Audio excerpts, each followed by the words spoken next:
दुर्वासासुरवनिताप्तदिव्यमाल्यं शक्राय स्वयमुपदाय तत्र भूयः नागेन्द्रप्रतिमृदिते शशापशक्रं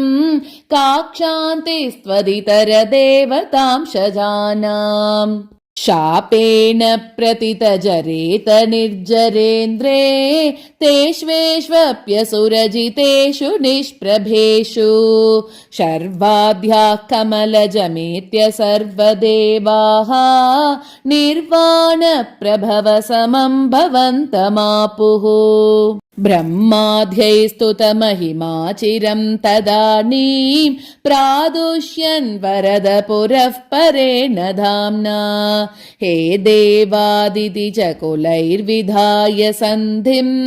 पीयूषं परिमततेति पर्यशास्त्वं सन्धानं कृतवति दानवैसुरौगे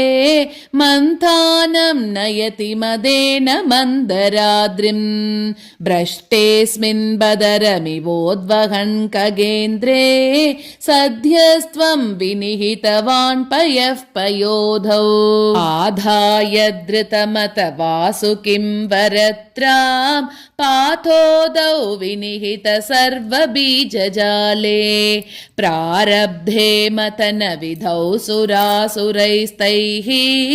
व्याजात्वं भुजगमुखे करोऽसुरारीन् क्षुब्धाद्रौ क्षुभितजलोदरे तदानीं दुग्धाब्धौ गुरुतरभारतो निमग्ने देवेषु व्यतिततमेषु तत्प्रियैषीः प्राणैषीः कमटतनुं कठोरपृष्ठाम् वज्रातिस्थिरतरकर्परेण विष्णो विस्तारात् परिगतलक्षयोजनेन अम्बोदेः कुहरगतेन वश्मना त्वं निर्मग्नं क्षितिधरनाथमुन्निनेथ उन्मग्ने झटिति तदादरादरेन्द्रे निर्मेतोर्दृढमिह सम्मदेन सर्वे आविश्यत्वितयगणेऽपि सर्पराजे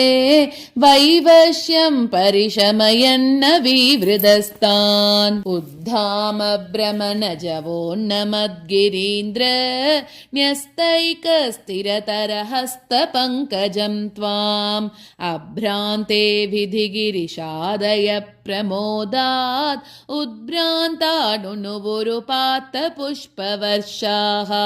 दैत्यौगे भुजगमुखानिलेन तप्ते तेनैव त्रिदशकुलेऽपि किञ्चिदार्ते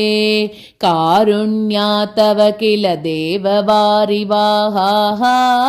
प्रावशन्नमरगणान्न दैत्यसङ्गान् उद्भ्राम्यद्बहुतिमिनक्रचक्रवाले तत्राब्धौ चिरमतितेऽपि निर्विकारे एकस्त्वं करयुगकृष्टसर्पराजः सम्राजन् पवनपुरेश पाहि रोगात् नारायण अखिल गुरो भगवन्नमस्ते सर्वत्र गोविन्दनाम संकीर्तनं गोविन्द गोविन्द।